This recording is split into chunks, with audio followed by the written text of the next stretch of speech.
Today, we've got an updated U.S. Senate map based on the current prediction market for January. We'll be doing videos like this every month until the election. We want to see where people are putting their money. And this time, we're going to use predicted because they actually had every single race on there. We're going to fill this out the same way I did last time, but this time at the top, I've got all 8 tiers. If one side has an advantage of at least 60%, that state is going to go safe. If it's 30 to 59, it's going to go likely. 10 to 29 is leans, and anything under 10% is a tilt rating. So these tiers have Dems on the left side, Republicans on the right. Republicans in the majority right now by 4 seats. That's how many Dems would need to flip if they want to have outright control for Trump's last 2 years in office. It's still really early. We're not even into any primaries yet. So let's see what we've got. We'll start with the safe states. Again, this is a 60% advantage or more on predicted. Or if the market is undeveloped, that's also a good indicator it's going to go safe, so it's the same thing. So for the Dems, West Coast to East, we've got Oregon,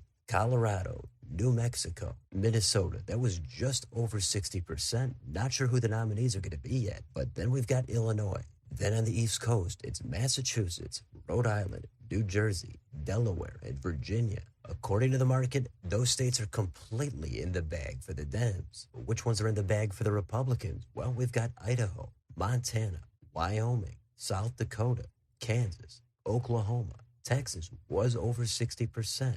Moving on to Arkansas, Louisiana, Kentucky, Tennessee, Mississippi, Alabama, the special election in Florida, South Carolina, and West Virginia is the last state. So the most surprising ones on each side would be Minnesota and Texas. Both sides clearly favored there, but I don't think it's as overwhelming as the other states. Next, we'll go down to the likely states, and these are between a 30 and 59% advantage. For the Dems, let's start in the Northeast. It's Maine. This would be a flip and a pickup for the Dems, and in case you were wondering, Graham Planter was leading Janet Mills for the nomination. It wasn't by a lot, but he did have an advantage. Next, it's their neighbor, New Hampshire. This is an open seat, and it was close to going safe, but it came out into the high 50s. After that, we've got North Carolina. This would be another flip and a pickup. Looks like Roy Cooper has a good chance at flipping this according to the market. So that gives the Dems 2 new seats. And after that, we've got Georgia. This is a hold here with John Ossoff. And the last state here is Michigan. Another open seat and another clear advantage here for the Dems, and a seat that Republicans are hoping to make competitive. So far, not looking bad here for the Dems. Let's move on to the likely states for the Republicans. First, it's Alaska.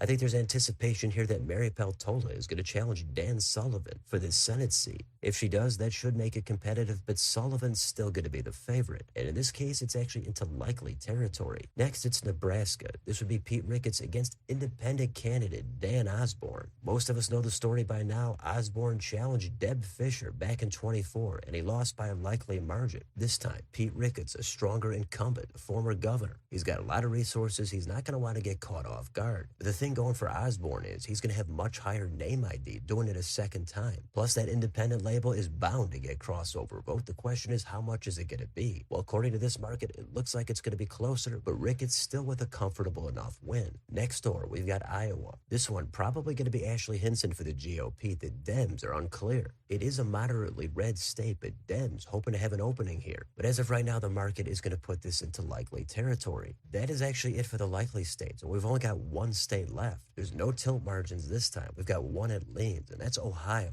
Which direction is it going to go between John Husted and Sherrod Brown? Well, no surprise, the market has it going red. But also, according to the market, that's the next state in line to flip. So even though the map is filled out and Dems have 2 pickups in Maine and North Carolina, Ohio could be the next state to flip if you put any stock into these markets 10 months out. But you can't forget about Iowa and also Alaska and Nebraska. And again, I'm surprised Texas is into safe territory. It's clear that a lot of these states, the Dems are overperforming, including in the markets. So I would think Texas would not be overwhelming right now. Republicans don't have a lot of targets to go on offense. Their best bet is to try to hold North Carolina or Maine. Their first target would be Georgia. If somehow they get really lucky, they're going to be looking at Michigan or New Hampshire. I also think Minnesota probably not as safe as it looks on this map. However, these ratings are not the expected final margin. I would agree that it looks very likely that the Dems would win that Minnesota Senate seat. But even if somehow they win by only 3 or 4 points, that's still a win. So this isn't supposed to perfectly correlate with any final margins, but it is supposed to give you somewhat of an idea of how people are spending their money on the prediction markets. And this would give Dems 49 seats. Republicans would still have 51 in a majority. At that point, though, you never know what could happen with Lisa Murkowski. Maybe she becomes an independent. And who knows what somebody like John Fetterman would do in Pennsylvania. It could get really crazy if you get someone like Dan Osborne in there. Dems might view him as pretty much a Democrat since they don't look likely to field a candidate. And Republicans would probably do the same because he's clearly not going to be totally on their side. So I think there's a lot of exciting stuff to look at as we get more into this year. One of these safe states could always come out of the map as well. If it does, it's probably going to favor the Dems because, again, it looks like there's kind of a blue wave that's starting to brew. But again, it's way, way too early. If you go by what happened in 25, though, Dems have got to be feeling pretty great. So much to follow. We'll see what happens. Let me know in the comments. What do you think about this Senate prediction map based on the current markets? What jumps out to you? What's going to change? Let me know down below on your way out. Don't forget to like, share, and subscribe. Join if you'd like to help support the channel. Hit the bell for notifications. Thanks for watching. I'll see you next time.